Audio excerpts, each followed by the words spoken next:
Berlengas is a group of islands and a marine reserve. It's a few miles off the coast of Portugal in the Atlantic Ocean. These islands are bordering the canyon, which ultimately ends in Nazaré, where it produces the biggest waves in the world. So not surprisingly, on most days, the ocean is rough out here. The sea floor is plastered with shipwrecks, some from the war, others are wooden transport boats, long rotten away. But when you dive down, you can see piles of anchor chains, of one shipwreck on top of the other. And I've been wanting to freedive here for years. It took me countless messages to strangers online to ultimately find Fernando, and another 6 months before the conditions were right for freediving. Fernando is a local captain who then became a friend over the years. Não é tão frio. Mas também na Berlenga deve estar melhor.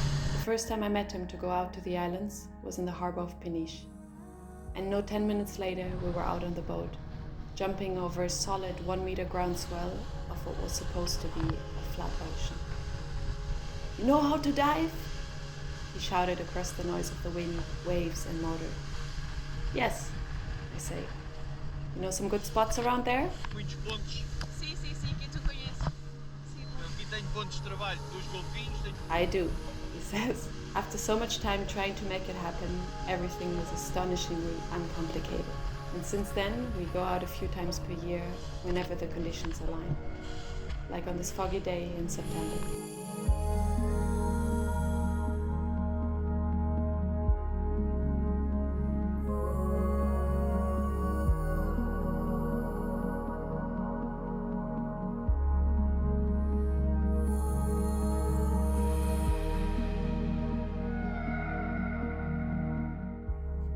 The archipelago consists of Berlenga Grande, which is the main red island. In the summer, there are ferry boats for tourists. Berlenga Grande, so goes the theory, may have drifted from far away as the mother continent of Pangaea split, leaving the same pinkish red granite composition behind in what today is Canada. It was first occupied by humans in antiquity, referred to as Londobris in Ptolemy's geography.